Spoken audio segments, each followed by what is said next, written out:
네, 주말 사이에 새로운 이 연준 의장 후보죠. 이 뒤를 이을 것이라고 예상이 되는 케빈 워시에 대한 그런 시장의 이목이 완전 집중이 됐었는데 이 인물이 원래는 좀 매파적인 인물이었지 않습니까? 그런데 요새는 좀 비둘기파적으로 돌아섰다. 이런 말도 있더라고요. 현재 시장에서는 좀 어떤 인물로 해석하고 있을까요?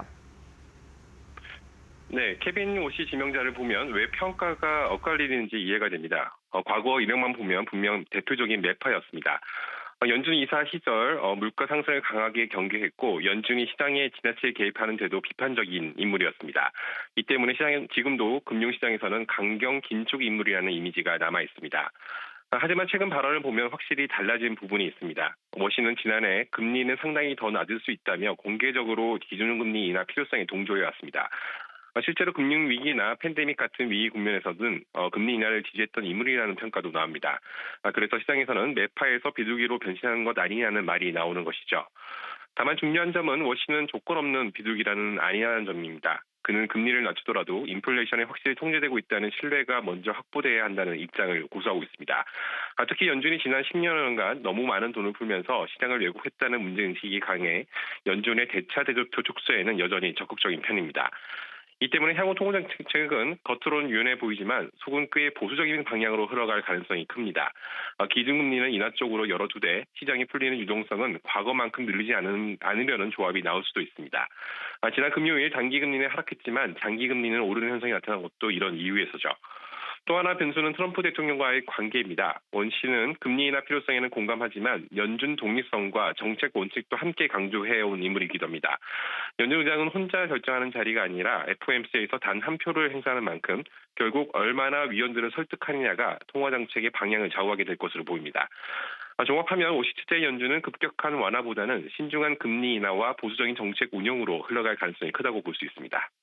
네, 이런 상황 속에서 주말 사이에 금과 은 가격은 그야말로 대폭락을 겪었었죠. 금이 거의 10%, 은이 30% 이상 급락했는데 이게 또 워시 지명과 상당 부분 관련이 있다고 하네요. 어떤 점이 기폭제가 됐을까요?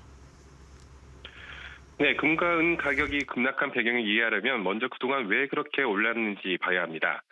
최근까지는 금과 은은 연준의 조기 금리 인하 기대, 달러 가치 약세 우려, 그리고 연준이 다시 돈을 풀 수밖에 없다는 인식 속에서 빠르게 상승해 왔습니다. 일종의 달러 가치 훼손에 베팅하는 거래가 쌓여 있던 것이죠. 그런데 케빈 워시 지명은 이 흐름에 의문을 던진 사건이었습니다. 워시는 금리를 낮출 수 있다는 입장을 보이면서도 동시에 연준이 그동안 시장에 너무 깊이 개입했고 돈을 과도하게 풀어왔다는 문제의식을 강하게 갖고 있는 인물입니다. 특히 연준의 대차 대표 축소, 즉 유동성 관리에 비교적 엄격한 시각을 갖고 있다는 점이 시장에 다시 인식됐습니다. 이 말은 곧 앞으로의 연준이 과거처럼 금리를 내리면서 동시에 대규모로 돈을 푸는 방식은 아닐 수 있다는 신호로 받아들여졌습니다. 그러자 금과 은을 끌어올렸던 핵심 논리, 즉 연준이 결국 달러 가치를 희석시킬 것이라는 기대가 흔들리기 시작한 것입니다. 여기에 기술적인 요인도 겹쳤습니다. 은 가격은 특히 단기간에 급등하면서 레버리지 거래와 단기 투기 자금이 많이 쌓여있던 상태였습니다.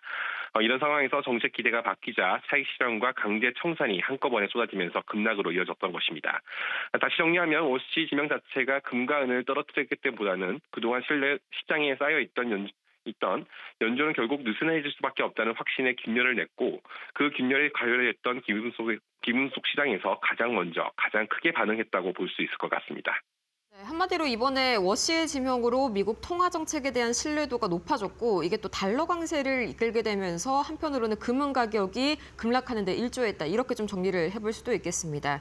이제 이어서 AI 주식들이 계속 좀 순항할지도 주말 사이에 좀 저는 물음표가 띄워지더라고요. 이 엔비디아와 오픈 AI 간의 협력에 균열이 갔다. 이런 소식이 좀 들리던데 이 1,000억 달러의 투자 계획 엔비디아 측이 뭐 중단하게 되는 겁니까? 일단 이번 소식은 AI주 전체 흐름을 뒤집기보다는 과열된 기대를 한번 식히는 계기로 보는 게 맞아 보입니다. 우선 엔비디아와 오픈 AI 협력이 흔들린다기보다는 젠슨왕 CEO가 말한 대로 1,000억 달러 투자는 애초에 구속력 있는 약속이 아니었다고 선을 그으면서 그간 시장 기대가 너무 앞서갔다는 점이 다시 확인된 것입니다. 한마디로 한 번에 대규모로 투자하는 구조가 아니라 단계별로 판단하겠다는 입장을 분명히 한 것이죠. 이 발언이 영향을 주는 이유는 그동안 AI주 랠리가 빅테크가 AI 기업에 투자하고 그 돈으로 다시 AI 인프라를 확대하는 선순환 구조에 대한 믿음 위에 쌓여 있었기 때문입니다. 특히 오픈 AI는 엔비디아의 핵심 고객이자 투자 대상이라는 점에서 상징성이 컸었죠. 이번 발언으로 투자자들은 AI 수요가 실제 수요인지 아니면 자금이 도는 순환 구조인지를 다시 보게 됐고 그 결과 단기적으로 이미 많이 오른 AI 종목들에서 차익 실현 압력이 커질 수도 있습니다. 다만 중장기적으로 AI 투자 방향이 바뀌었다고는 보기는 어렵습니다. 엔비디아는 여전히 데이터 센터와 AI 인프라 투자를 이어가겠다는 입장을 재확인했고 결국 시장 초점은 AI라는 테마 자체보다는 실제 수익성과 투자 효율성으로 옮겨갈 가능성이 크다고 볼 수 있습니다.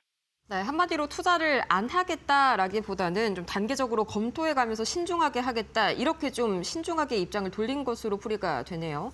지금까지 김상현 뉴욕 증시 저희 특파원과 함께 자세하게 뉴욕 증시 현장 상황 만나봤습니다. 좋은 말씀 고맙습니다. 네, 감사합니다.